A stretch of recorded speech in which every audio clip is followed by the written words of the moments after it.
I dabble a little I dabble a little bit in fire and water and some of the other things out there.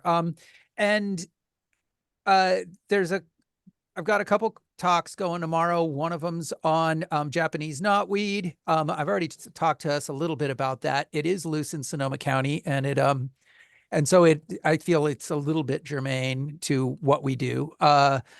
And The other one's on Botrispharia, which is a stress pathogen that's been hammering California for a while now. But I think the thing I'm most interested in is there's a liquid amber that died in Rohnert Park recently, and nobody could figure out what it was, including me. So I sent it off for pathology work to CDFA. And somebody's not muted. I think it's Larry. Can you mute yourself? Larry, thank you. Um, so we got the pathology report back, and it's yet another pathogen that we have not seen very much in California. It has been recorded in olive trees and grapevines. And so it's no surprise, I guess, that it showed up here of all places first. But it's really only known from Brazil and Europe and South Africa otherwise. So we've got another pathogen. I don't think it's that big a deal, but it is kind of interesting. We just keep showing up with new pathogens, and it's ultimately probably not a good thing. And that's all I have to say right now. So, okay, thank you, Stephen. And Rose, do you want to share what you've been working on this week? My name is Rose. I work at Goldridge closely with Adriana, and our big focus, even still this week, was the event that we put on for forest management and wildfire safety for the Furlong neighborhood, Furlong Road neighborhood west of Sebastopol. And now we're just working on some follow-up from the event and planning for future outreach events like that. Very nice. It was a great event. Thank you very much for your participation and role. Jason Mills, do you want to share with us what's going on? Yeah, Jason Mills, senior contractor for WRA Landscape Restoration.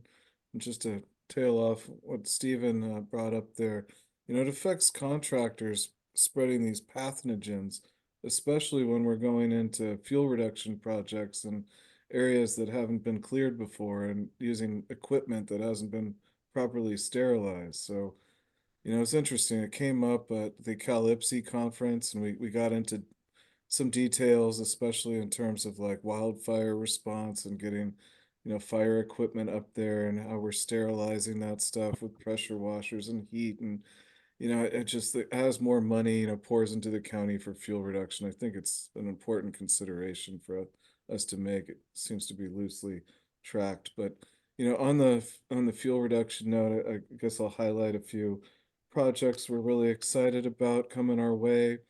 We're about halfway done clearing the 60 acres on Saddle Mountain for Ag and Open Space District, which has been an amazing project, a model project led by Monica Del Martini, amazing fire ecologist. So that's underway. And then we just did a nice one for Sonoma Land Trust on the historic Glen Oaks property, specifically thinning bay trees, which was a unique one, and piling to kind of break up the bay, ladder fuels to preserve the oak woodlands. So that was a unique one. And then we're in the midst of working with Fire Safe Sonoma, Friends of Mark West, to do a big road clearing for the gateway of Calistoga Road, critical ingress egress for that entire community. So that's got some funding support, and we're excited to partner with CCNB for that one. So we'll be kind of leading as the prime and then training the job training program there to do the work with a real ecological emphasis and use some unconventional practices like cut and paint techniques to get a better long-term result on invasives. And then last one is we got a nice one coming in through Madronas through Permit Sonoma, doing about 40 acres of clearing on a private parcel up in Healdsburg. and we're going to be piling all that material and burning it out in the next few years to enable broadcast burning, very similar to Saddle Mountain. So lots of exciting things, and I won't even bring up all the planting work. That's the fun stuff. All right, thanks you guys. Very good. Thanks, Jason. Christy. Good morning, everyone. I'm Christy Sproxy. I'm the CEO of Circuit Rider Community Services. And we do a variety of social services and environmental services in the county. What's most relevant to this group is we have a workforce development program for young people who are interested in natural resources and land management. In terms of projects we have going on right now, this is our slower time of year, but we are doing a lot of maintenance and monitoring on some of our riparian habitat restoration projects that we have, and preparing for additional phases on some of those projects that we're going to do next year. A lot of our work right now is with municipalities and doing weed abatement, as well as planting things like demonstration gardens, pollinator gardens, and things like that. We also do some fire fuels abatement work. Yeah, just happy to be here and great to see everyone. Thanks, Christy. Robert? Can I just pass until my Of presentation? course. Yeah. That's yeah. We actually need to get our questions ready for Robert in just a moment. Temra. Good morning, everyone. Temra Costa with Regenerative Forest Solutions, also a board member of Goldridge RCD and a land steward at Green Valley Farm and Mill. And we're moving on a number of fronts. We're pretty busy. I'll be sharing a little bit about the Sonoma County Woody Feedstock Pilot Project shortly after Robert, and also just really excited to continue the Resilient Forest Series in 2024. We'll be hosting 3 more of those events with support of the Open Space District and the NIFWIF grant there. So we're really excited about continuing that ongoing education and developing a relationship with UC Anner to really make Green Valley's forest more of a demonstration forest. So lots moving there too. Fantastic. Great. Thank you so much. Judy.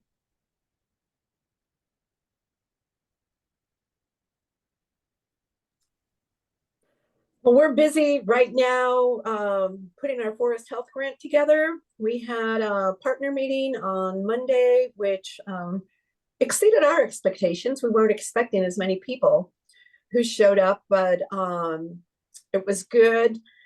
We came out with one of the outcomes of that meeting was we realized how much we have this whole area tied up. I mean, not tied up, but we're, a unified planning district.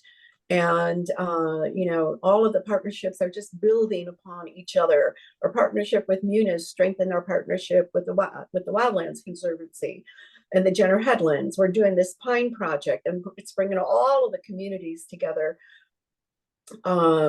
We realize right now we have about 90% of the landowners signed on, which is huge. But we've been working on getting our landowners to sign on to forest resilience work for the past year, regardless of what grant project is coming up. And so our outreach worker, Melissa Bushner, has done a great job reaching out to our landowners. We're getting started on our forest health, on our current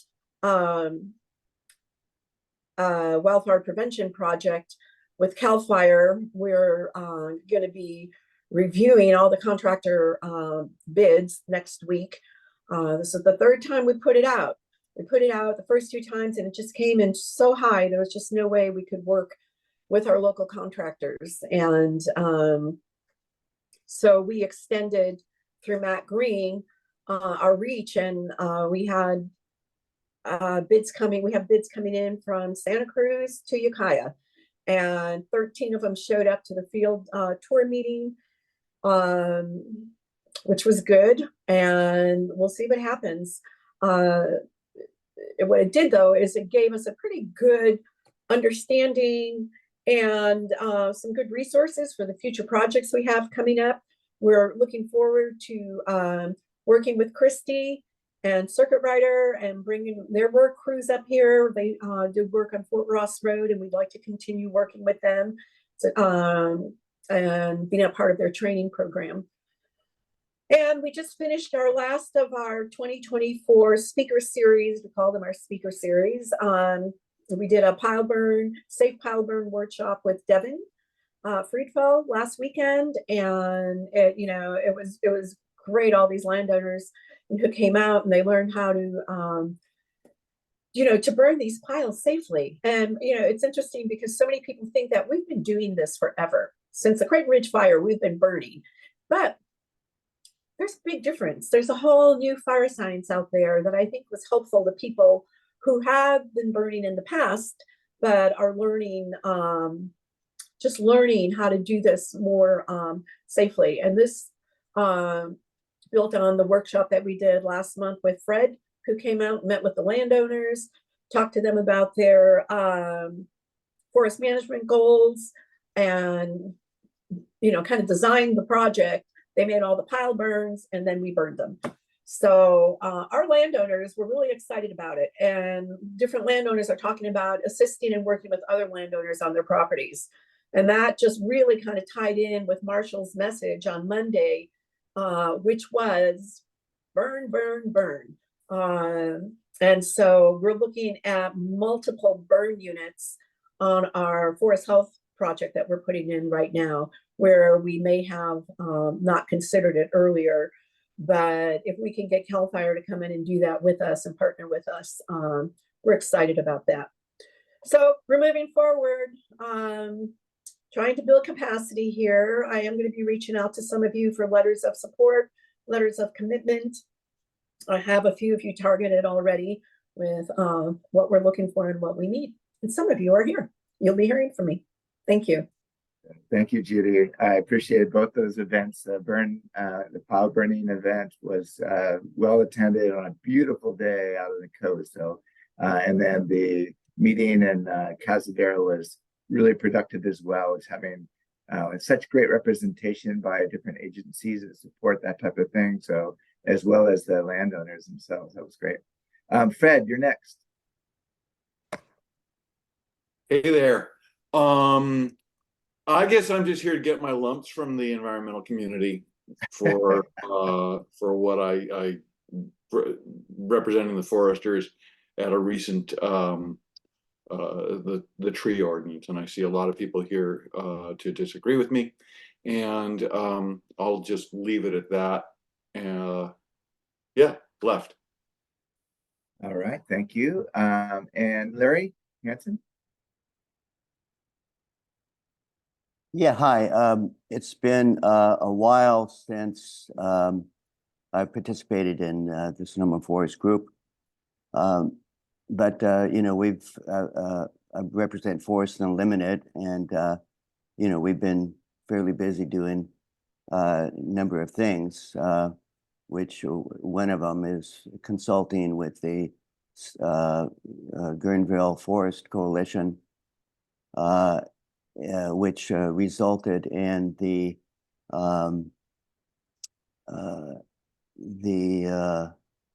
sale of the property to Redwood League, Save the Redwood League, and for temporary ownership to turn this over to the county for continued protection.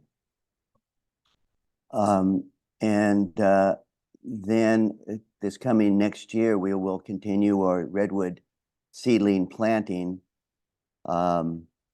This year, the second and the fourth, no, second and the third, it's the 8th and the 20th, I believe, of January, both Saturdays. One Saturday we'll be doing planting of 800 seedlings at the Jenner Headlands, owned by the or managed by the Wildlands Conservancy. Mm-hmm. And I think it's 2 weeks later, we will then plant 700 redwood seedlings at the Madeline Sones Preserve near Sebastopol. these have already been pre-flagged, and we will, both Saturdays, we will have up to 50 volunteers from all over the area, not just from our Sonoma County, but all throughout the Redwood region, come and participate in this planting and seeing the areas that need to be planted, and the experience itself. A lot of families come and enjoy the outdoors and the planting experience. So, well, that's it for now. Okay, great. Thank you very much. Question, Fred? Question, how did you guys get $6 million for that parcel? Oh, Can I use it as a comp? yeah, no, that's it's a win-win for this. They have a plan that's an inappropriate plan to be so close to the scenic highway, and to the residents and to the the Russian River and all that. And then it gets bought out, and he can, apparently Roger Birch has leverage to do that, and that's what's going on. Can I ask a So quick question too? that's not a good question. I wasn't a part of the dealing about how much, so I'm kind of a little bit in the dark about that. This question might not be your field either, Larry, but I'm just curious where you sourced those redwood trees. I've been looking for some on that quantity. Do you have a supplier? Let's see. I'm just trying to think of that. Maybe we can take that offline. Yeah. Okay. You can send it to Adriana, and she can then distribute it to everyone. Gotcha. I can do that, and I can give you the actual address and the name if I do that. Thank you. Awesome. Good. Thanks, Thank you Larry. very much. Appreciate Or just post it in the chat. that. Oh, yep. There you go. I could do that too. Next on our agenda is Kimberly.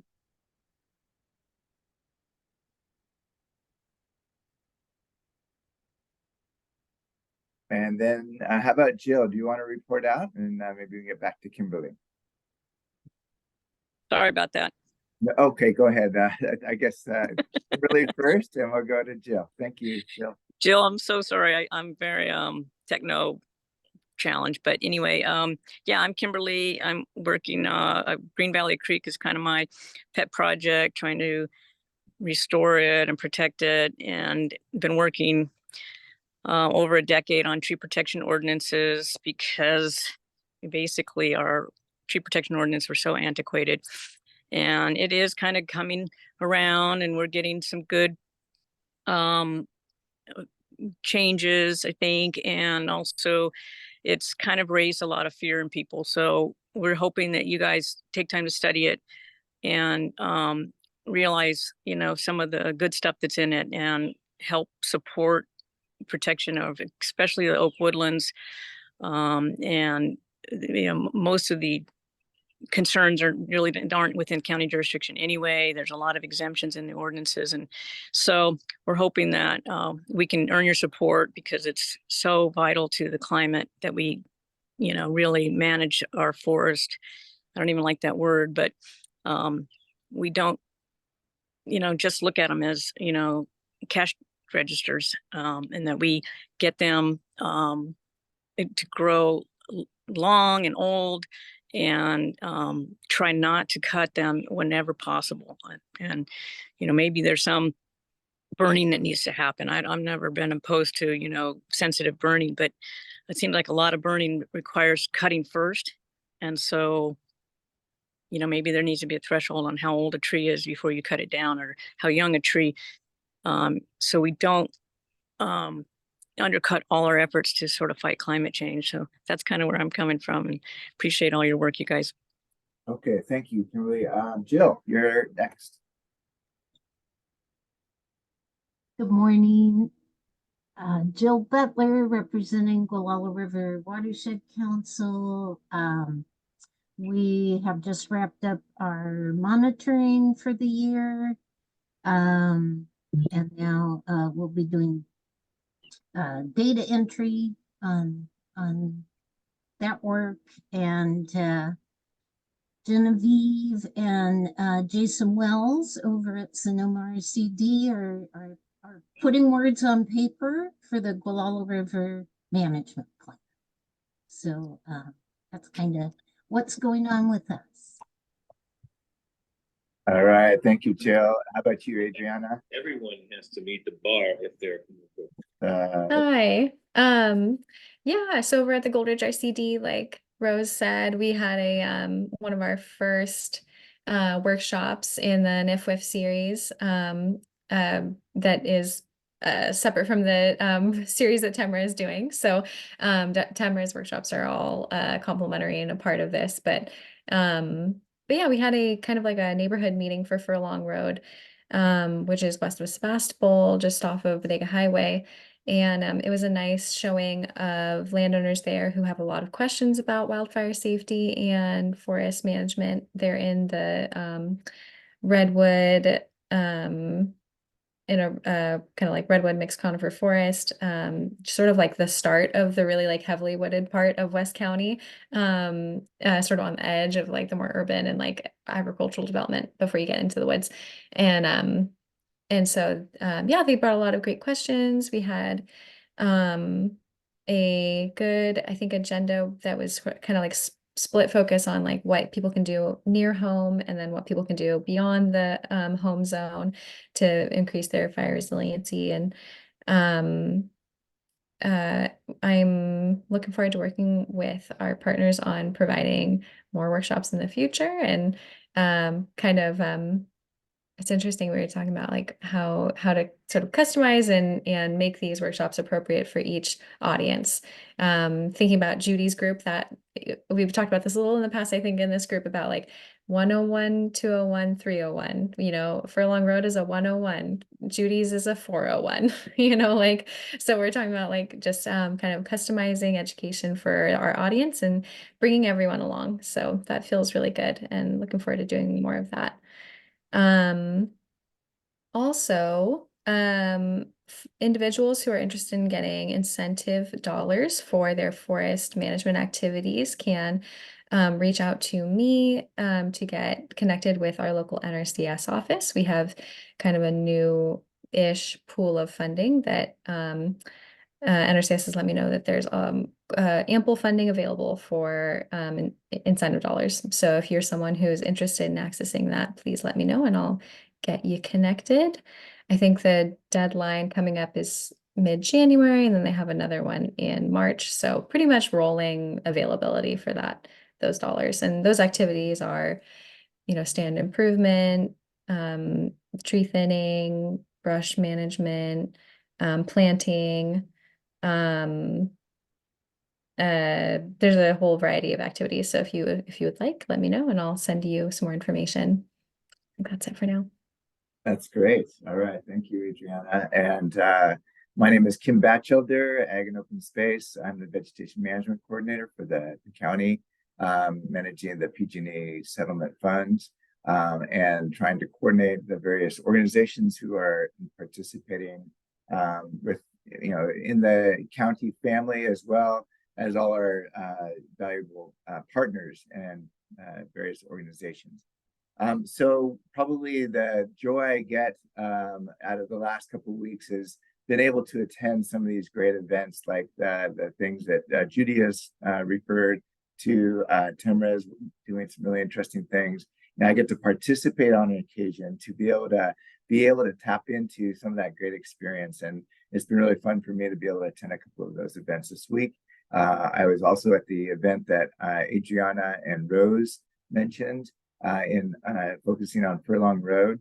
And that really is the kind of the model we're trying to build off of, is really taking these great experiences and getting the right professionals in the room to be able to talk with different landowners, to be able to address kind of the things that people are concerned about and be able to have a dialogue. I think our national politics probably shows it best, is that we forgot how to have a dialogue and have a constructive discussion about these things. And since I've started with the working group back in 05, yes, 05, I've always tried to advocate for this idea of a forestry culture that, you know, and we've seen it over the past couple of years, the loss of sawmills, the loss of various forestry operations, because land is being converted to different purposes. And so I think the working group gives us an opportunity to be able to share different experiences and think about the whole spectrum of how to use and manage and protect our natural resources, including our forested landscape. So I think that's kind of the things that we want to try to instill in the workshops, is to create these venues where landowners who have all these questions about what to do with their property, how to make it more wildfire resilient, how to make it healthier, how to absorb more carbon, how to protect watersheds. We really want to focus on that element in these workshops and begin those conversations. So I'll leave it at that. We're at 10:33 and behind schedule. So I'll move on to our next topic, which is Robert Aguero talking about the Sonoma County Tree Ordinance and Oak Woodland Ordinance. So Robert, do you want to take it from here? Sure, I can do that. Hi, everyone. My name is Robert Aguero. I am a senior environmental specialist and registered professional forester here at Permit Sonoma, which is the county's land use and permitting agency.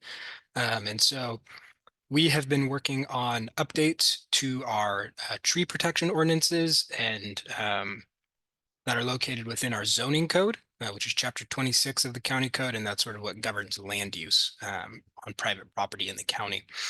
And so on November 28th, staff, myself, and one of my planner co-parts, Doug Bush, presented the Planning Commission's recommendations for,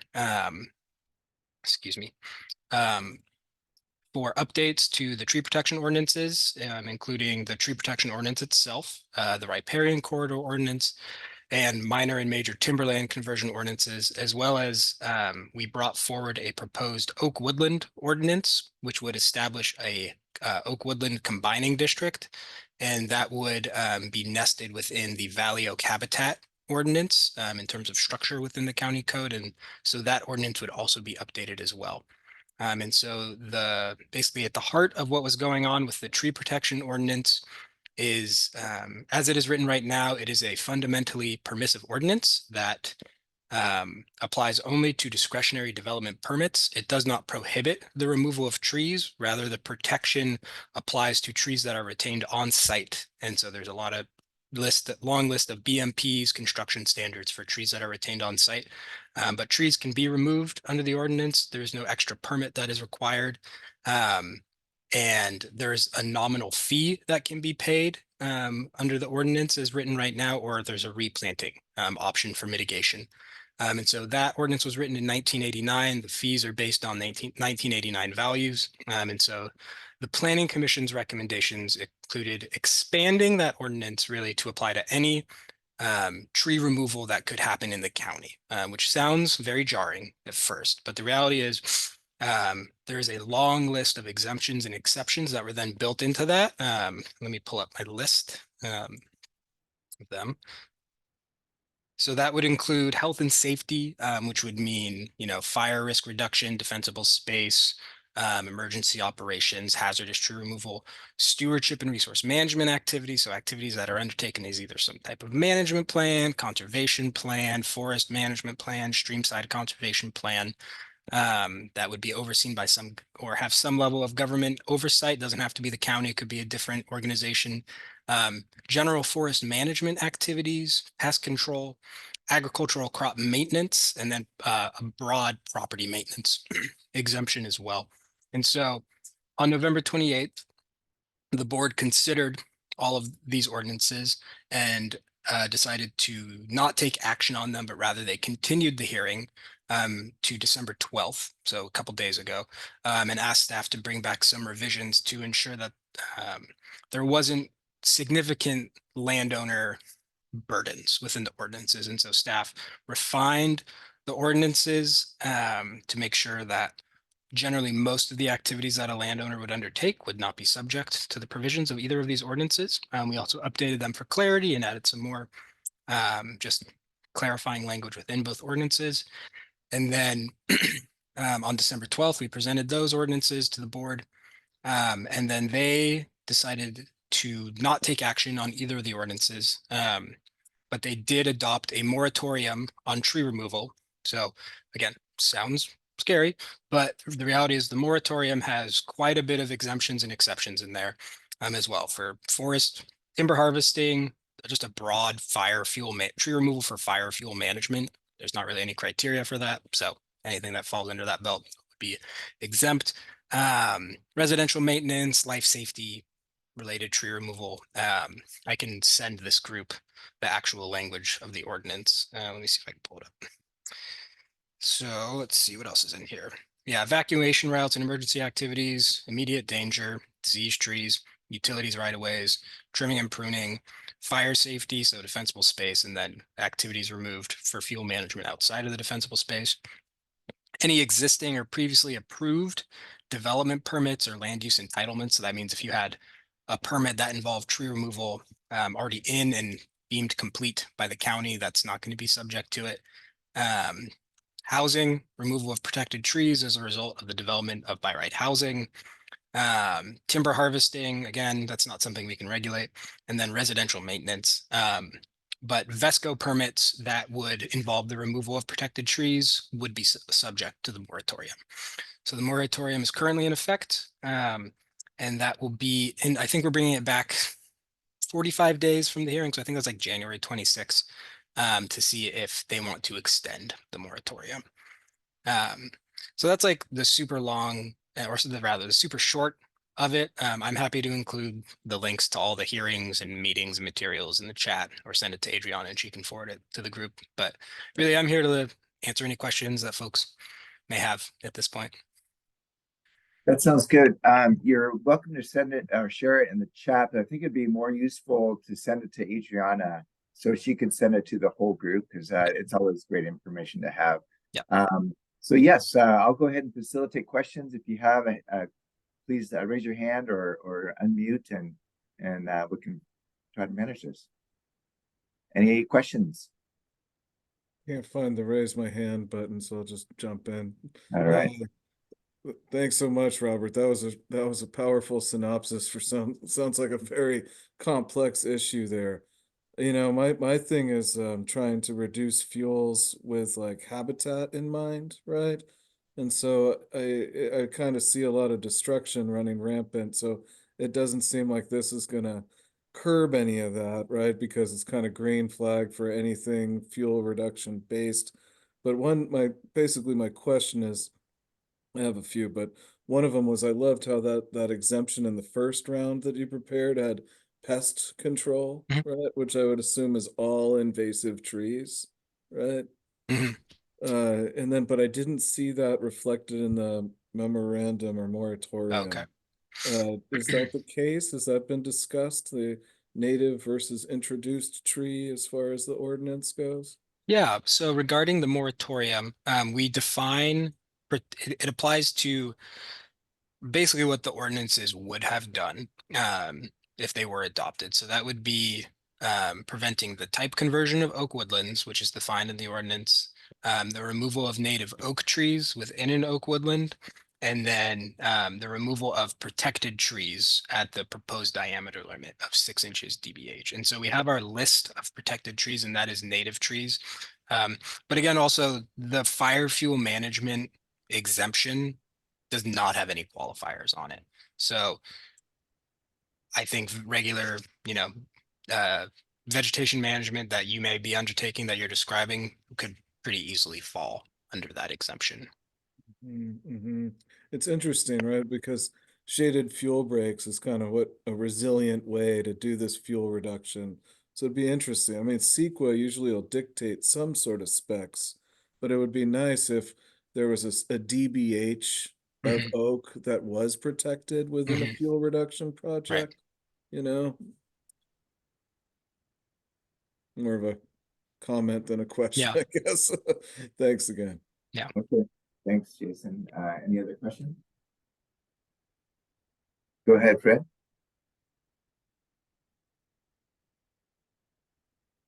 Fred, you're on mute. If you could I'll just talk without words. If you could let me share the screen for a second, I just want to show a picture of what my concern was, because I wanted to make it clearer with that. Is that okay in this room? One picture. That sounds good. Okay.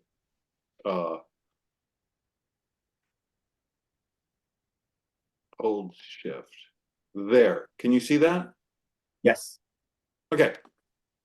This is a greater than 6-inch bay. This is on serpentine soil. This is a greater than 6-inch bay. These are oaks. These are probably they're serpentine oaks. Anyway, they all have SOD, as you can see from the discoloration. And this tree, from what I can see, it's not gonna die within the next year. It's just gonna hang out. That's the tree I want to cut, and that's the place I want the regulations to start to loosen up a little bit, because it's just killing all these trees around it. And Yeah. Is that a road? this is a road. So Well, chap it's a private road. So chapter 13A of the county code has language about defensible space around roads and driveways. And so does the tree protection ordinance. And so tree removal within the defensible space of roads, as defined in either chapter 13A or, either under a nuisance tree exemption that we have, the residential maintenance tree exemption, that tree would not be considered subject to the tree protection ordinance. Okay, thank you for the clarity. But let's just explore that perspective a little bit more. Let's take it away from the road, and you still have a habitat where a tree that can spread SOD and may have already done so in that particular forest. Is that something you could exempt as well if there's something that's causing a disruption of the ecological habitat? And your goal is to improve the health of that particular forest. Could you consider removal of a tree that's greater than 6 inches? I suppose it's probably going to be under some type of management plan, so that would be an exemption. So, but what are your thoughts on that as a private landowner? Are you asking me or Fred? I'm talking to Robert on that. Okay. So the removal of trees outside of the defensible space. So for fire risk reduction exemption, we have language that is pretty broad in its allowances. So if it was either, I think it's recommended, directed, approved, undertaken by CAL FIRE, local fire jurisdiction, the county, or other public agency, that tree removal would be exempt. If it's under any type of management plan, whether a forest management plan, something like Pepperwood's adaptive management plan, a streamside conservation plan, like in our riparian corridor ordinance, or any other type of management style stewardship document, we have a sort of qualifier for as equivalent determined by the director of the department. That type of removal would be exempt. We have a forestry activities exemption. So that would be if it meets the definition of forestry in the professional forester's law, overseen by a registered professional forester, that activity would be exempt. Timber harvesting under a timber harvesting permit, subject to the forest practice rules, that activity would be exempt.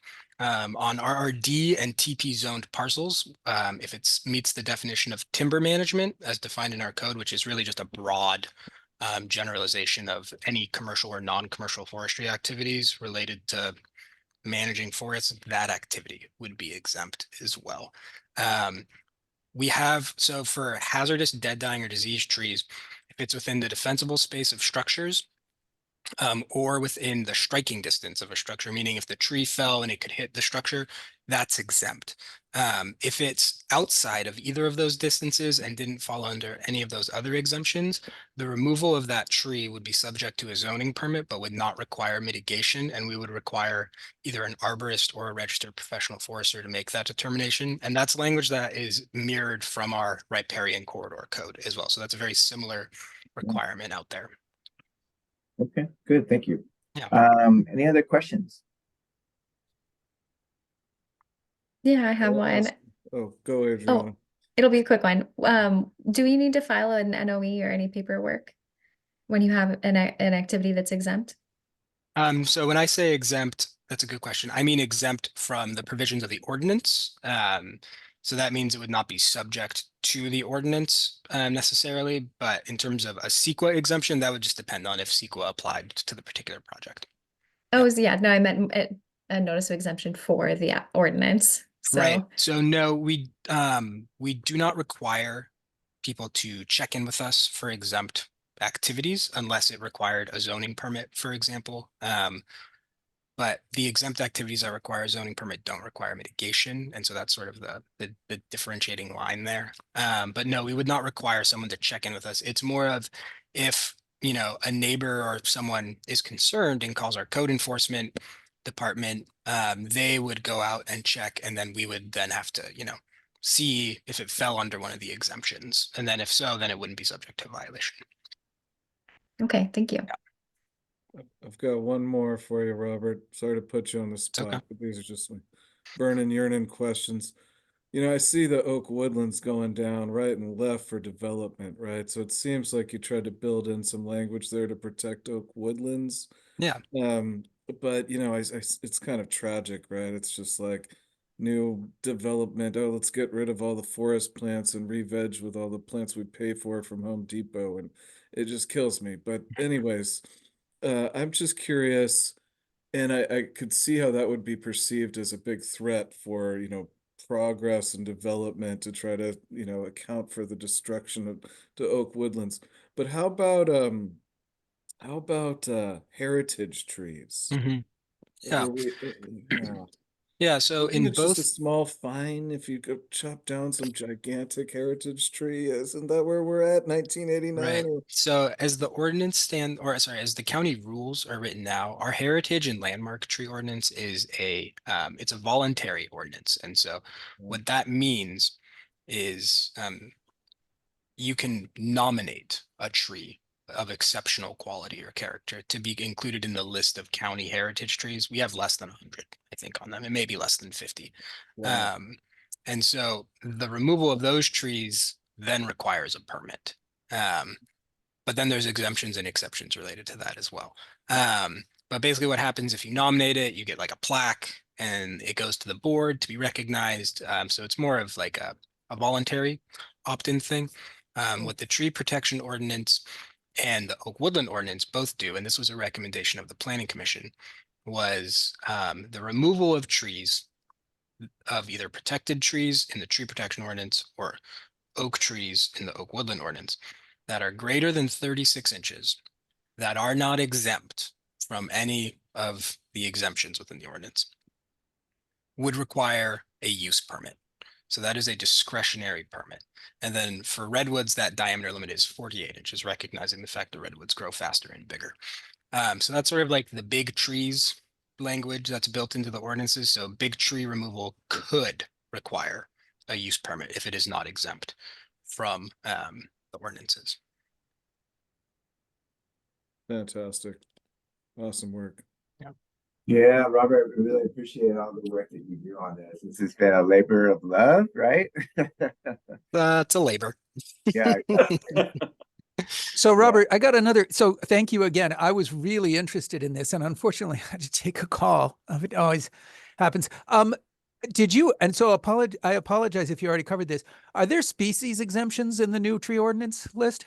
So we have expanded the list of trees that it applies to. And I realize that's kind of been a point of I don't want to say controversy, but discussion and maybe disagreement within the community.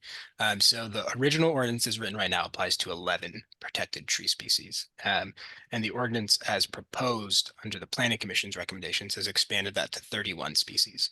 And it's all native species. Well, some may disagree with that.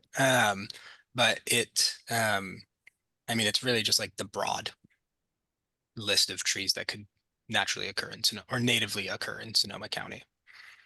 Okay, and so that means if I have like a 50 billion acacia baeliana that are all over 6 inches in diameter, I do not need a permit to go out and take them out. I can just No, I can just there go are don't mow acacia. them down. Yeah, no acacia.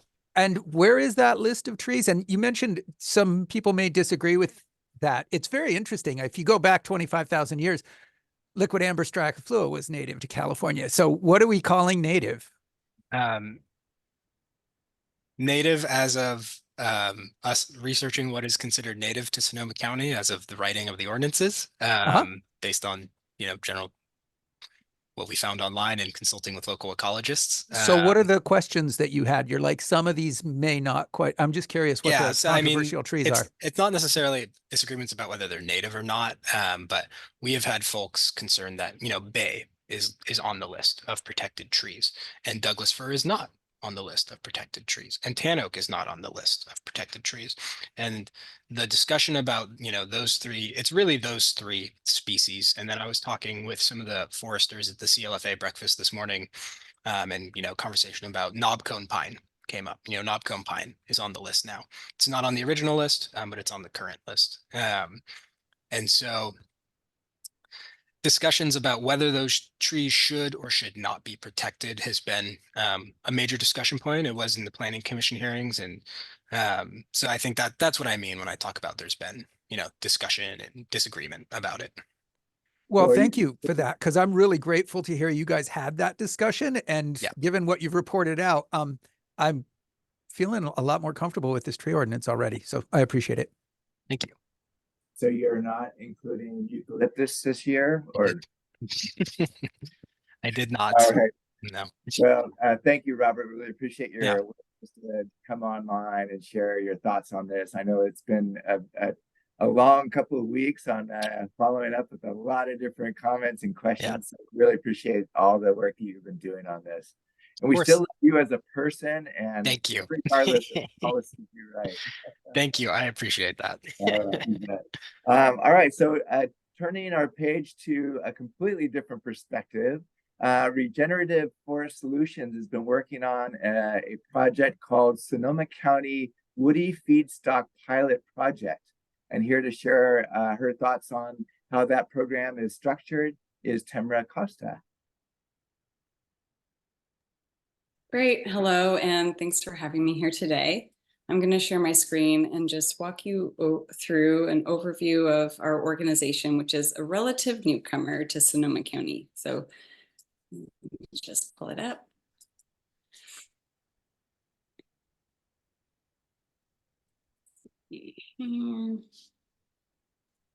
So whenever I've spoken to date, which has been more and more these days, I've referenced how Regenerative Forest Solutions is built on the shoulders of the giants in Sonoma County, the many organizations, individuals, and people that have built the foundation for the work that we're doing today. Let's see, it's loading my presentation here. I referenced this group, the Forest Conservation Working Group, Open Space, Sonoma Land Trust, Regional Parks, all these great organizations that really have informed what we're doing.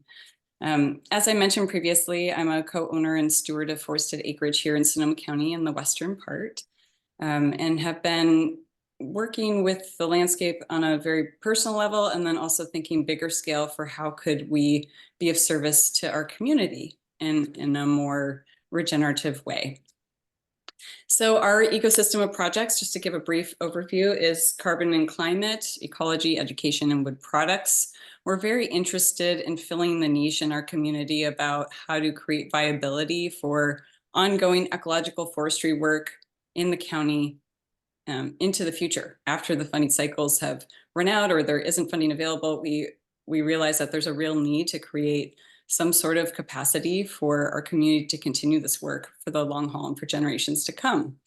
And as we live under capitalism, which is the dominant paradigm, there will need to be some sort of economic driver to ensure that this work can continue to occur annually as it's needed through the ongoing vegetation management that's required. If you're interested in coming out and seeing some of the work on the ground that we're doing, as well as the mill that I'll talk about a little bit later, these are some of our 2024 Resilient Forest Series dates. So we have February 10th, March 9th, and April 13th. I'm so pleased that some of our presenters are here. Adriana, Kim will be joining us. We're bringing in perspectives from Indigenous leadership as well, like Lindsay Daly from the Tribal Eco Restoration Alliance, Peter Nelson from UC Berkeley, and we've had other presenters such as Fire Forward, Monica Del Martini from Open Space, just a real mixture of perspectives and professional opinions about how this work can continue to happen at the landscape scale.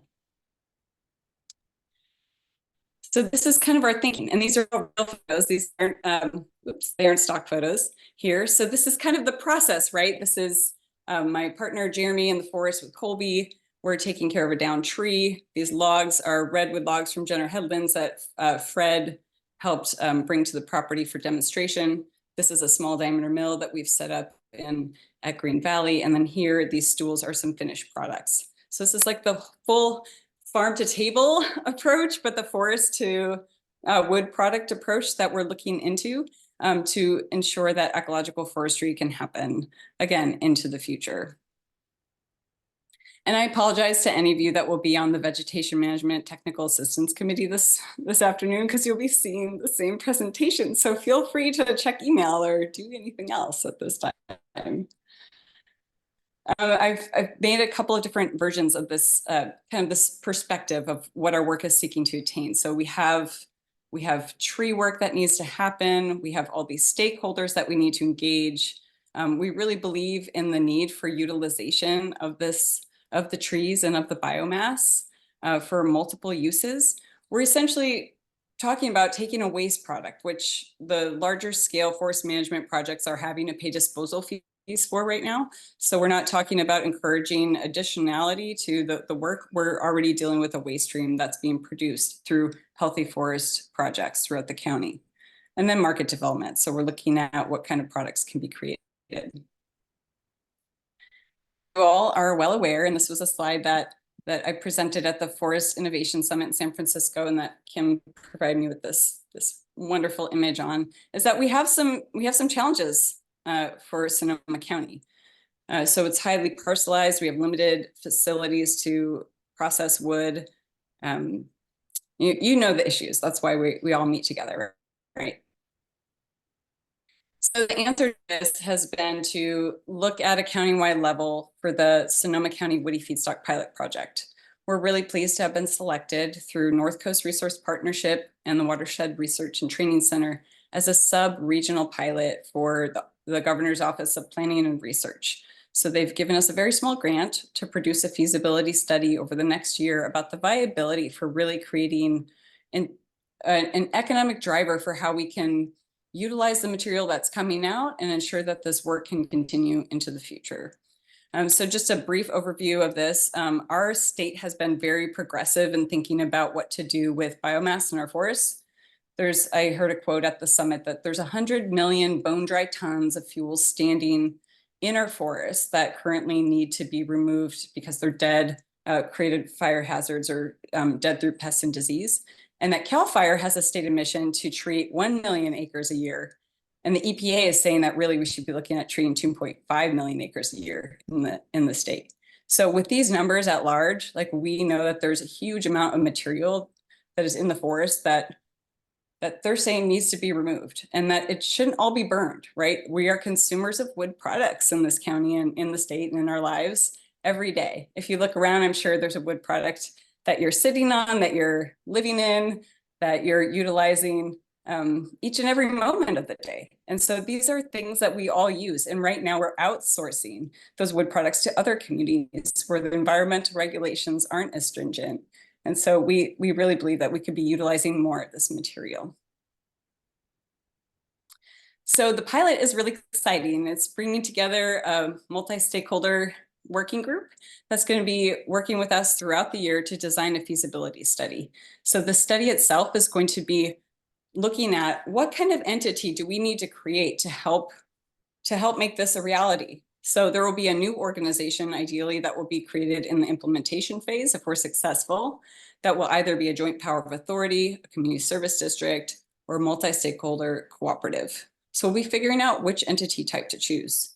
We'll be doing a fees based on existing timber harvest plans, non-industrial timber management plans, et cetera, but also looking at biomass density in general throughout the county, and then creating some assumptions about what will be feasible to actually provide a material through this. You know, I'm kind of thinking of us as like the recology of woody material. I know that they're already doing composting, but they're not doing primary processing, and they're not dealing with the logs in a way that we would like to see more utilization of. So if we're thinking in that kind of concept of a model of recology, then we're thinking of really upcycling this material from the forest into usable products that everyday people need. So we'll be engaging throughout the year 2024 with our working group members, our technical advisors, and stakeholders in the process to leverage the on-ground expertise and assessing the infrastructure in the county and resources to implement the entity. By the end of 2024, we'll have started to wrap up our feasibility study, and we'll be submitting that as a final product at the end of this.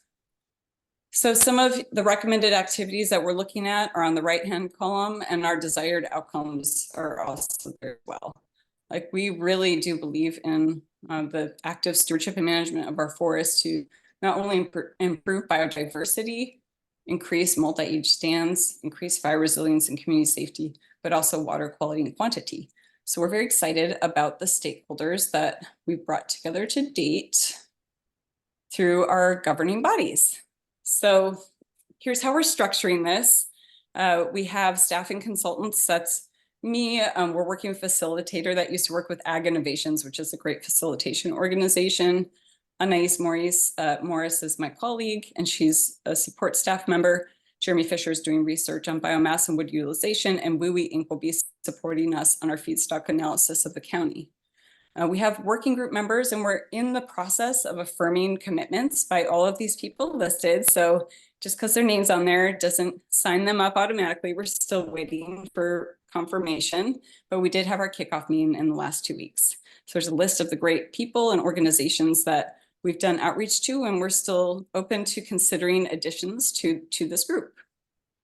We also have a list of technical advisors. Thank you, Fred, for being part of this project with us, in addition to Matt Green, who's an RPF as well. And then stakeholders. So quarterly, we'll be bringing together and opening up our meetings to invite the community in to meet and learn what we're up to and some of our findings to date. We've created a decision-making process, but I really wanted to underscore these guiding principles of what this project is trying to achieve.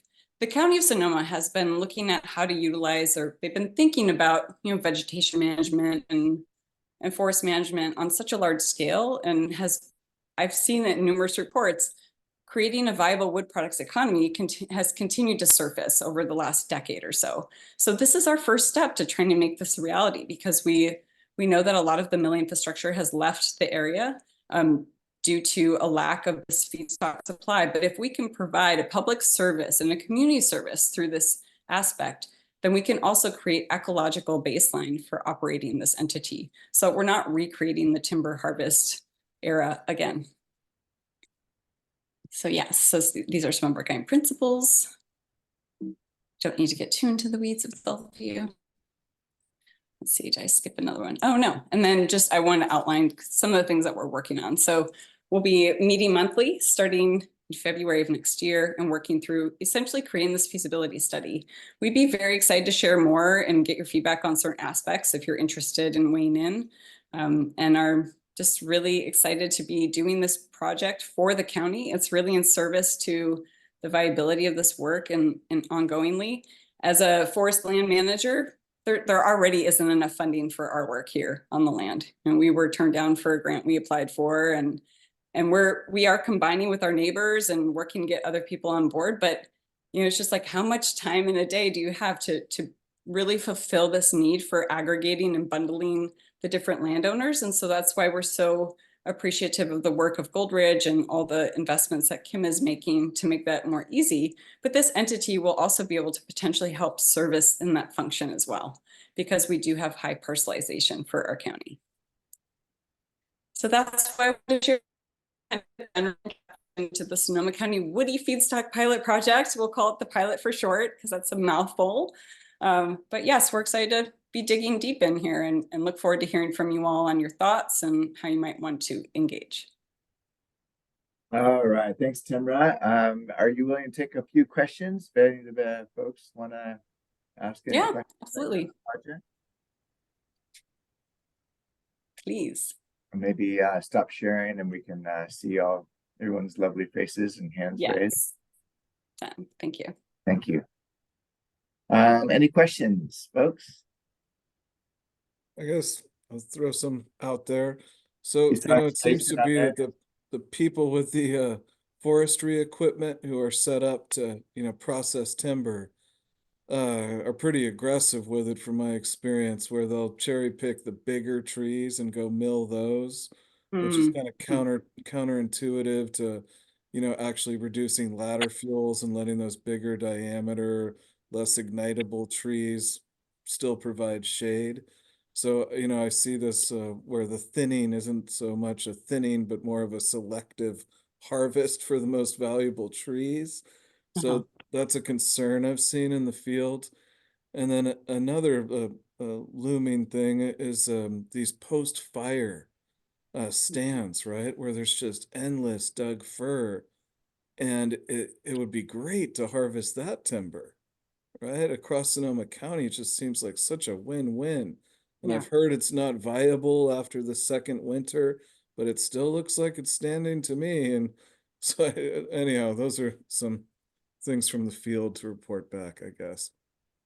Thanks, Jason. And I've already noted many of your comments from today, and I'm hoping you might join us for the ecological baseline conversation that we're planning for next year, because we really do see a threshold, right? So if this entity is successful in getting established, what is the minimum ecological baseline that we're looking to achieve? And then how do we implement it so that we're not creating an entity that will have invested substantially in infrastructure development and then needs to feed the beast, so to speak. So we're not interested in creating that kind of model. So it will be a public service. And I've just appreciate a lot of your concerns about ecology. Follow up. Thanks. You know, I think it's going to be a scale issue too, right? Because these big parcels can lend themselves to actual timber. But when we're out on the small parcels, we'll take down, you know, some big dead oak that's got amazing, you know, grain in it that would make the most beautiful table. And I'm always thinking, God, this is a shame we're not harvesting it. So maybe there's a place for both big scale and small scale. Thanks. Robert first, and then Fred had a question online. Yeah, I think I love this idea. First off, Temra, I think it's very sorely needed in the county. And it's nice to see folks going after this and pursuing something in this capacity. Because I live in this like weird regulatory world, so I'm always thinking about rules. Have you had any discussions with like the forest practice side of CAL FIRE about how this could intersect, whether like this could be considered like commercial timber operations, you know, because that like definition is like pretty broad and vague. And I think one of my concerns is that these types of activities will get caught up in that regulatory loop, which is messy. I'm sure, as you know, is very messy sometimes and very onerous and could take a long time. And so I'm just curious if what those discussions have looked like, if like, you know, if you're concerned about that, or if, you know, CAL FIRE is just like, nope, not concerned about it at all. So. Thanks for bringing that up. Of course, the regulations are one of the reasons why a lot of milling infrastructure hasn't been reestablished in California. Most people will just go out of the state because it is very prohibitive in a lot of ways. Yeah. But we're willing to tread those waters. We have Ben Nichols, and Fred's has a lot of timber harvest experience. So we need to outline the legal utilization. And then what's going to happen with the rest is going to be interesting too, because you can't barter, sell, or trade from these smaller parcels. And we already have landowners backed up that want to donate logs, and that's not a legal allowance. So we really will have to deal with this. And if Sonoma County wants to meet its climate goals, it's going to have to think really long and hard about what we can accomplish together to ensure that our forest isn't contributing to our carbon emissions, and it's really helping store.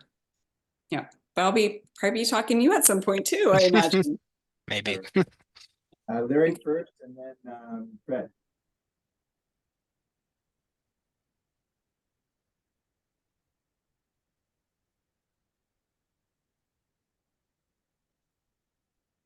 You want me to go to Fred first, Larry? Or Are you muted? he's still muted?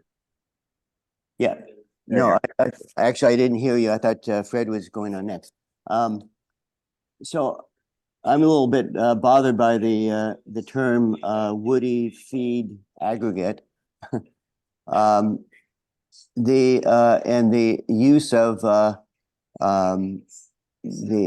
biomass utilization, and maybe you could talk a little bit more, because I did see the pellets being listed there.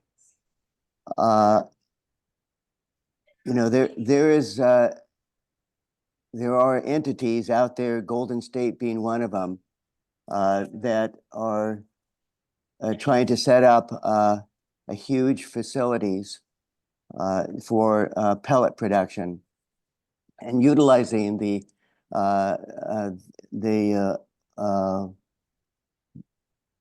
woody debris that comes from vegetative management in the process.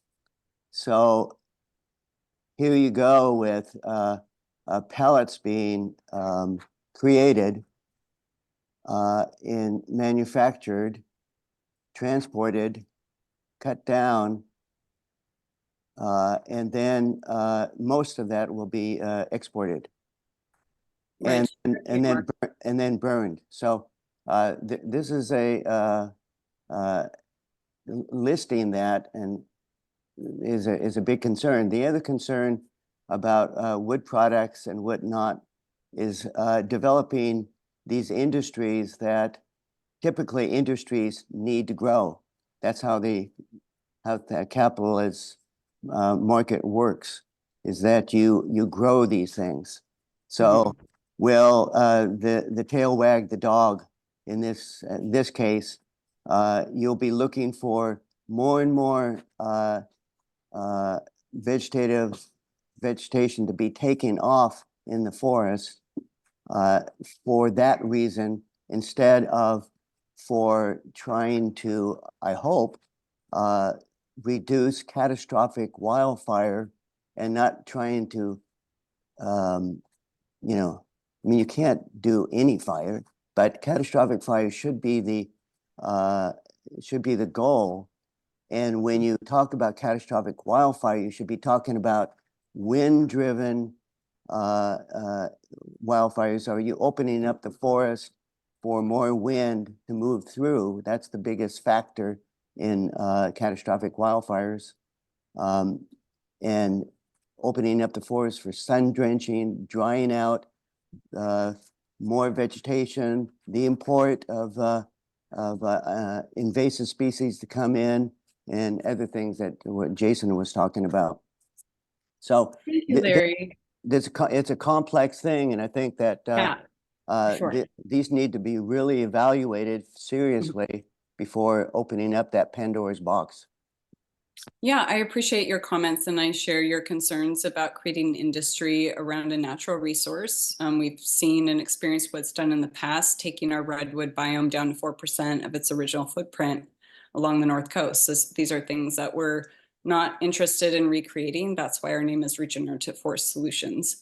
We also think a lot about the human impact and the human stewardship aspect of being part of a place, of a living ecosystem, and that we're not apart from it, and the importance of bringing humans back into relationships. So I really appreciate the plantings that you've arranged, and I'm excited to join at a future one. I agree with you. Pellets are a really interesting conundrum of, is it really energy efficient? And what I will say to that is that our year in 2024 is creating a feasibility study. So we're going to be looking at all of these different things. We have nothing set in stone. This is an investigative research project with the hope that we'll be able to provide a service to our county in the future that's going to be really a public service benefit. Yes, I totally hear you on the tail wagging the dog and share your concerns. And I will just say I come with that heart and that approach and that desire too. And I'm looking forward to engaging over the next year. Hope to have more conversations about it. All right, Temra. Do we have one more question before we close out this session? Go ahead, Fred. I just want to say that with Temra's project, I find it the dog wagging the tail very much. I was extremely excited to be able to tell my loggers, just cut the tree at 12 inches and don't send any crap to the mill. We'll send the crap to Temra. Because she really wants those smaller pieces, and it changes it makes the logging more efficient because we have to drive the crap around the state. And I'm just we did 3 loads this year, and I think we'll be doing more loads next year, and so it can be a very positive influence on a timber harvest plan and the economics of that. Thank you. Thanks. Yeah, it's interesting when you're dealing with a waste product of timber harvest plans and non-merchantable logs, for example. And this is redwood material. This is amazing wood that you would think would be extremely valuable, but the economy around milling operations is so defunct that it's just not worth anything. So it could be chipped, it could be burned and emitted into the air, or it could be utilized for other things. And I'm interested to dig more into the carbon storing potential of all these wood products. I've heard, numbers on a door will store carbon for 30 years. It's just, there's these different numbers that people are applying to different things that people use every day. And we can either source it from here, or we can, again, like outsource it to other communities and other forests. So I'm excited to make use of waste wood, and also to think really thoroughly on these ecological considerations. And I think that's what I appreciate about this approach, is it is focused on creating a feasibility study to look at what are the barriers, what are the opportunities, what would be the overall impact, both from an environmental, economic, or from an ecological perspective as well. So I think it's good to have that balanced perspective, and I'm looking forward to seeing what the end results will be. And help us to make decisions in the future. But no decisions have been made on how this will be applied. So I think that's part of it as well. All right, so I think with that, we are a little bit behind, but I know we have a little bit of flex. I'll bring back the agenda. Thank you, Temra, for being able to share that with us. And so let me see if I can share just the agenda again. Actually, there we go. You guys seeing that okay? Okay, so yeah, so next we wanted to share with you some thoughts about, are you guys seeing my screen now? Yes, okay, good. So we wanted to talk to you about 2024 and our meeting schedule, and some of the proposed ideas are to now meet on the 4th Thursday of every month. Thursday seems to be a sweet spot for most people, but we are seeing some different conflicts on the 3rd Thursday. So there's always the 4th Thursday that might work for everyone. We also wanted to move to a hybrid and in-person option. For years, Ag and Open Space has hosted these meetings, and it's always great to have people in the same room to be able to share. And hopefully we're not sharing COVID strains, but in fact, we can try to create a safe environment for people to attend. We'd obviously want everyone to take precautions to not come in if they are feeling ill, But nevertheless, we think it's a good option, a good timing right now to reinstall that tradition of meeting in person, but still have the hybrid Zoom option. We also recognize that many people live on various extremities of the county. So we think having that Zoom option is also helpful for allow people to have that flexibility to attend via Zoom. So we're scheduled to meet next January on the 25th from 10, or actually it will be from 11 to 1 o'clock. The difference being we had proposed 10 to 12 like we've been hosting, but there's a conflict with our meeting space. So we'd like to try to shift that to 11 to 1. If that works for everyone, that would be great. And then our steering committee would start to meet 2 weeks prior to that to be able to take in various ideas and help Adriana to kind of form the agenda and bring in different speakers, have more traditional brown bags like we did in the past, where people can come in for a specific presenter, or we've had various panels where people can show different perspectives on forest management or best management practices, things like that. So we want to try to go back to kind of the old days of great discussion about a lot of these different things that we're being faced with. So does anybody have any comments about that?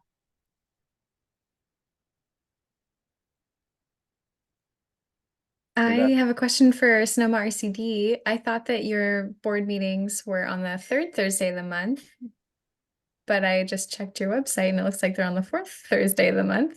Is that a new change, or is that can you tell us about that, Jason?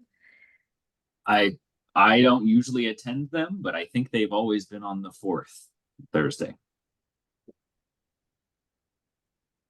Okay, maybe It's there on was my a calendar as a thing that I just don't go to. But I'm pretty sure it, like, I Well, I always know have to that That's awesome.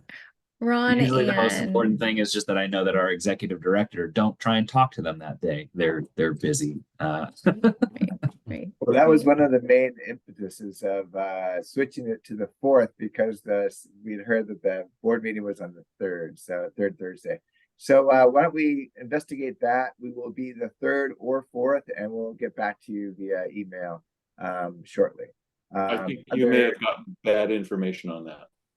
Fred, I'm not going to throw you under the bus, really.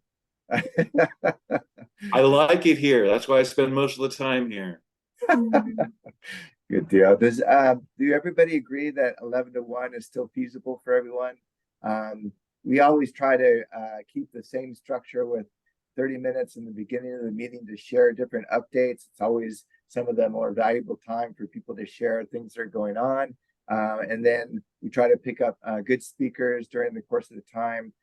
You're always welcome to check in, check out. We know that everyone has a very busy schedule. And we also know that this has been a great, warm, welcoming group to be able to participate in. So we want people to be able to attend as much as possible. So our original intent was to have brown bags at that time where people can bring their lunch and be able to sit down and enjoy people's company and hear some good information about how forests function, how forests can be managed, how forests can be protected. So I think it's a great venue, and I think it's a great time to kind of go back.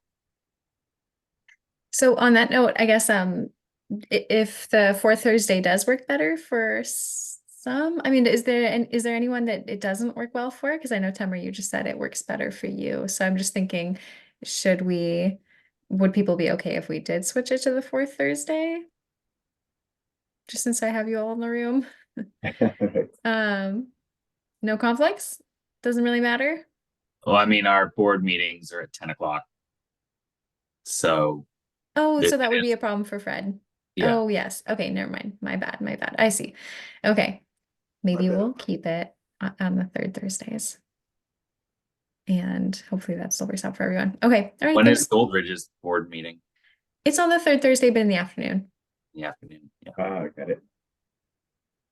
All right, so it looks like we're kind of landing on the third Thursday again, and we will reserve our conference room for that time. So it sounds like we're all good for staying. Now it will be the 17th, no, the 18th of January. And we'll send out a note about that and directing invitation. So great. So with that, let me see. I see next on our agenda is a conference update.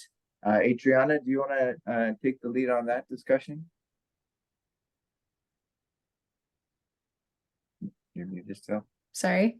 Yeah, I was gonna say, sure.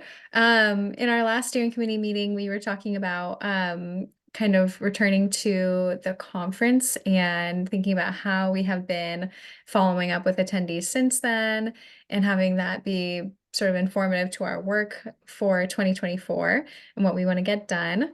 And I wanted to just share that we had a nice kind of recentering on our mission as the Forest Working Group. And our mission, I think, has always been, and it's good to restate that it's to support conservation across a highly parcelized county, highly parcelized forest land.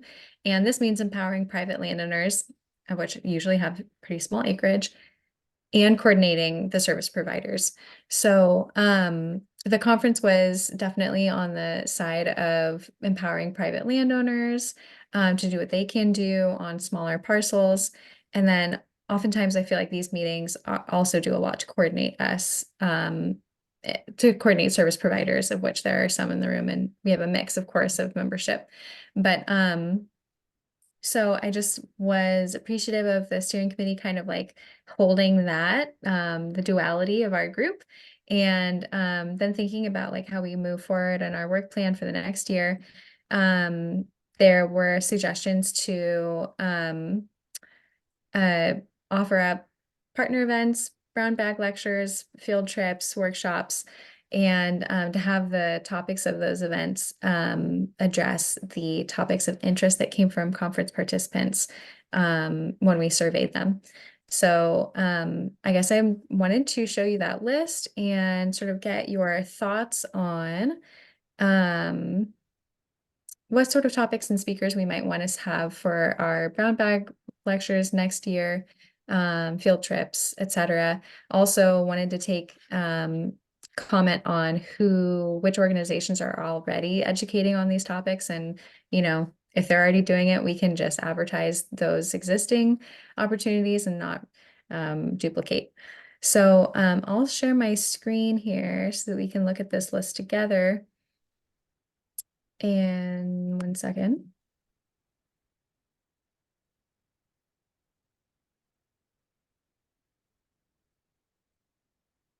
Okay.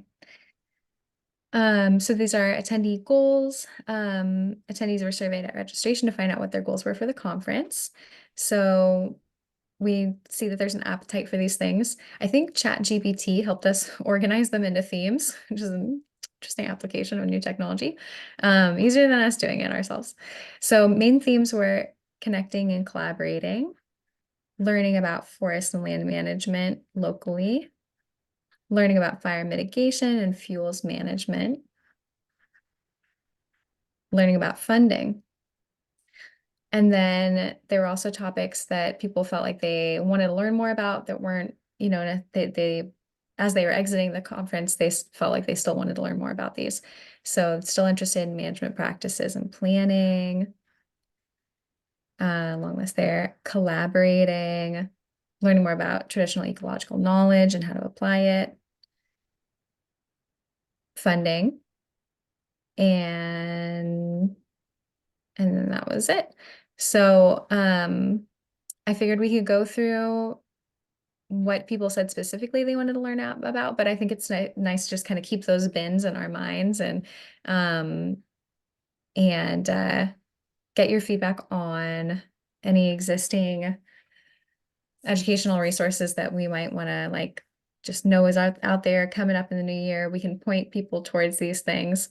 And then what's a gap that we need that the Forest Working Group might be able to fill in terms of presenting our own brown bags or field trips.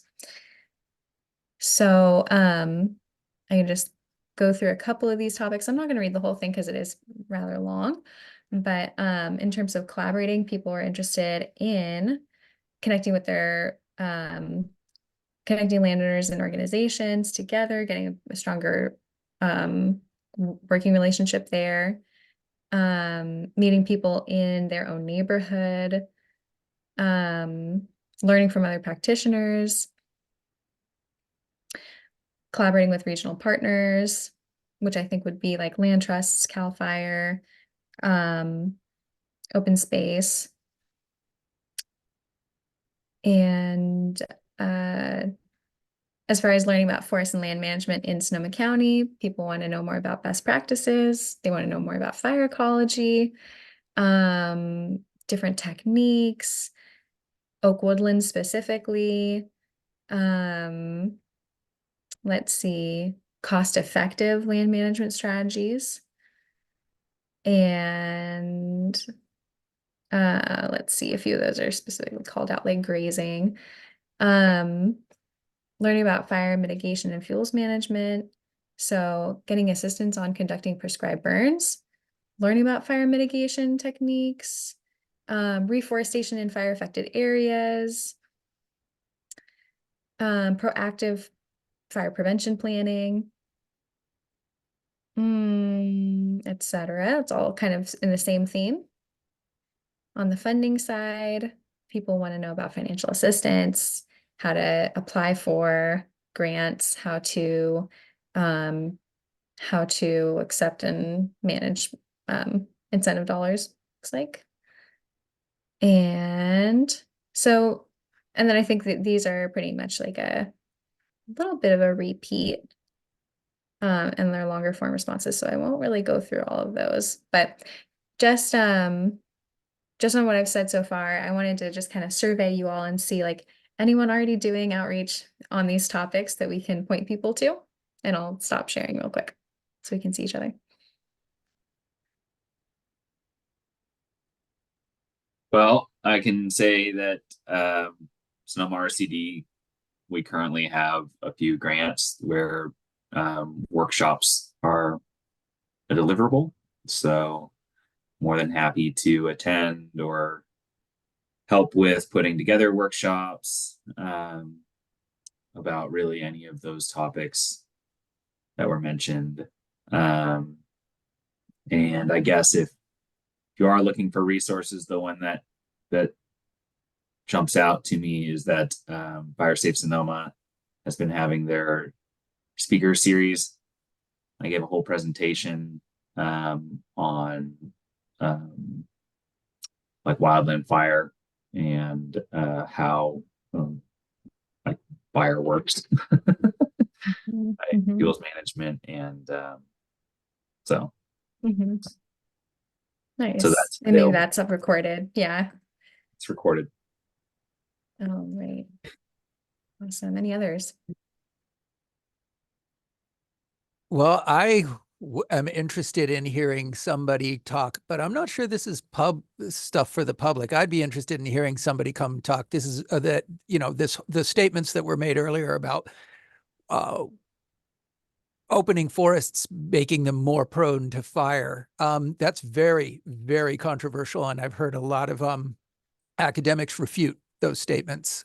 So I'd be interested in having somebody come in that we all agree has a pretty solid background on that, because if we don't know what our goals are, I don't know how we're going to coach other people to be able to reach those goals. So to me, getting some of those questions answered in a manner that's satisfactory to everybody involved would be a priority of mine.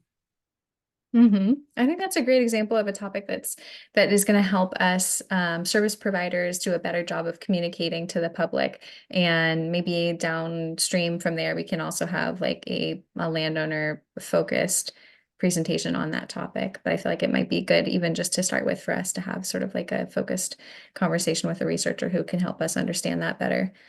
I think, you know, Just begin now that with. we've been doing this work for a while now, we can start to see some of the results of it, right? So I think orchestrating some sort of brown bag field trips to fuel reduction projects that have gone well, and have not gone well would be a really beneficial thing. We've been doing some of that. I mean, Yeah. Fred's had us out at his place to talk to about what worked and what didn't. Totally. And you know, certainly we're no shortage of that kind of stuff. But Pepperwood, another example. So I'm agreeing with you. In short, I think that'd be great. Let's go spend some time in the field and look around, see what Well, it people have just to mean, say. you know, Stephen, we can bounce ideas off each other all the time, but I think now what we should do is like look on the ground, right? And see what, you know, some daylit areas and how they're responding to the work, right? I think that's a great suggestion. Jill, what would you like to share? I just wanted to say that on the subject of how to do fuels reduction work, I wouldn't mind hearing from researchers too, but I'd like to hear from Marshall. You know, what Oh yeah. his experiences have been, and particularly, I think we've talked about this and not ever actually had one talking about things like how Foothill Park was used to battle and and save Windsor from the Kincaid fire. But I think we have a lot of fuels reduction projects that have been fire tested, and that's what I personally would like to hear about and see. Sounds good. I Yeah. think Marshall's a great speaker on this topic. Provided he's willing to do it. He would be willing to do that. Yeah. Marshall's been awesome about He has. being there for us over and over and over again. So I think he probably would do that. Yep, I agree. I apologize. It did take us a little bit off topic because this was supposed to be what we want to have people, our outgoing outside workshop, external reaching workshops, not internal. They're related, but No, that's okay. Any other thoughts? Oh, while I sort of have the floor, I'll just say I think there were a lot of requests for more information on forest health topics. And you know, it seemed, as Steve said, when we were doing check-ins, there's sort of a revolving door of new problems in the county, but maybe just like the top 3 issues for insect and disease problems in the county is always a solid topic. Yeah, Mike Jones has done some great presentations on that from the UC Cooperative Extension. That would be a good one. Stephen, you know a little bit about pathology, don't you? a little bit. Usually just enough to get me in trouble. But yeah, right. I think that would be great if we could pair you up with Mike and be able to share a little bit about what your experiences have been. He's the guy on Mediterranean oak borer, and that's been the big topic recently. So, right. Mike has advocated for a more county-wide strategy to try to address that particular insect, as well as other beetle kills that have been more prevalent in other counties surrounding Sonoma County, so that we're being more proactive about making sure it's not being spread from areas that are infected, and trying to think about a strategy. So it'd be good for people to hear that. One other topic that I think is relevant to this group, certainly to Christy, is workforce development. I know I've received a lot of requests from different groups like Circuit Rider and Conservation Corps North Bay, other entities who provide these types of services for fuel management, and how we could try to improve the quality of these types of forest workers. Jason, you've had some good experiences with that. I think it would be great to have some type of platform where we discuss what are some of the advantages of working with youth crews, what are some of the challenges that they're facing, versus how do we improve the overall quality of these types of forest workers so that it's equitable, it's providing the county with good solid services, and yet we're also protecting them from the standpoint of a very dangerous field as well. So that would be an interesting discussion to have.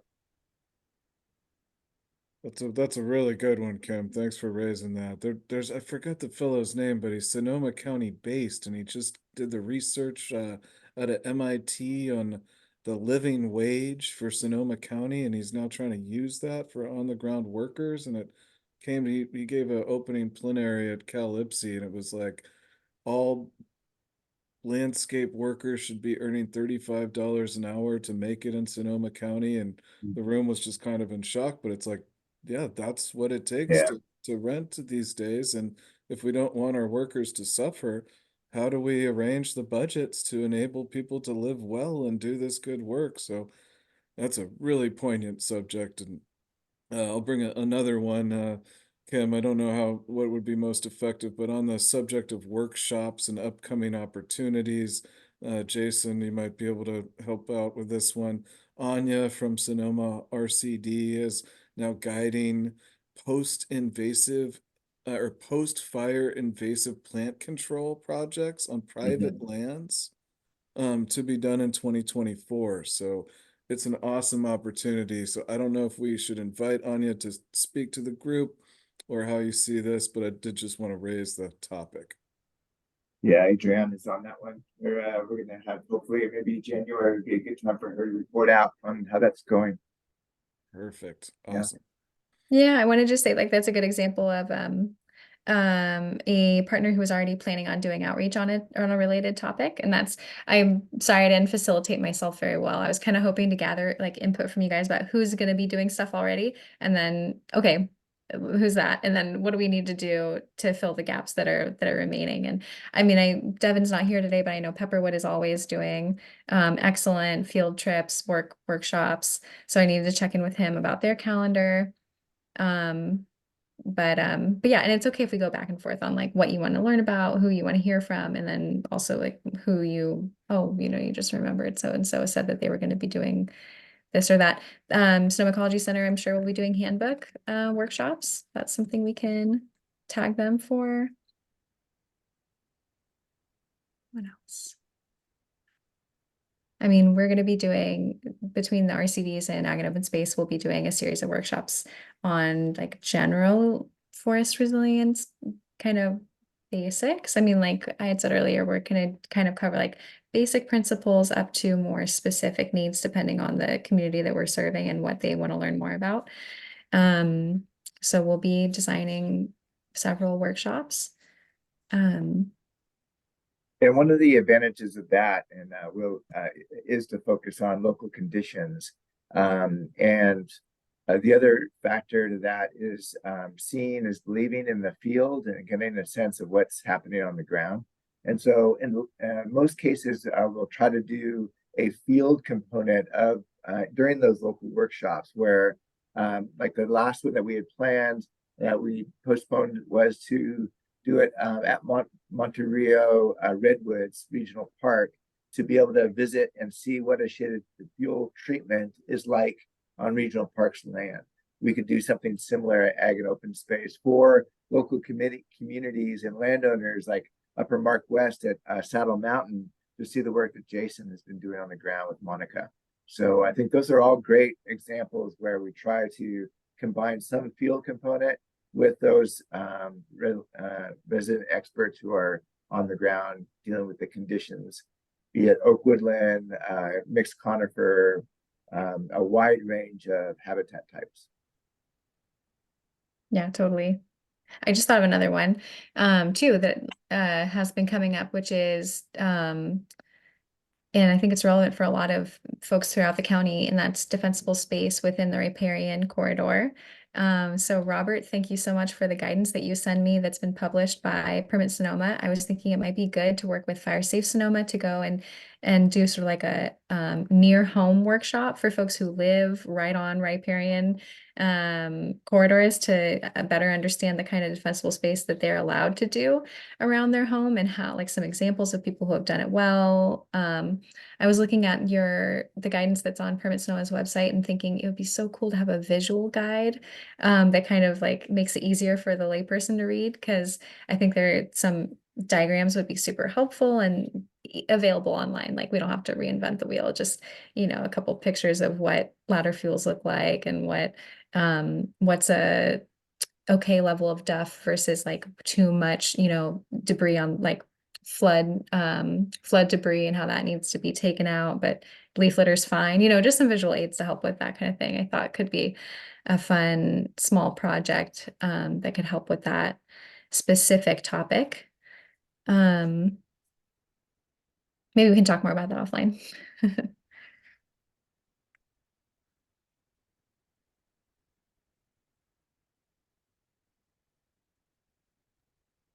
What other ideas are out there? Any comments on future agenda items? All right, seeing none. So I think I'm gonna move to adjourn. Our next commitment is at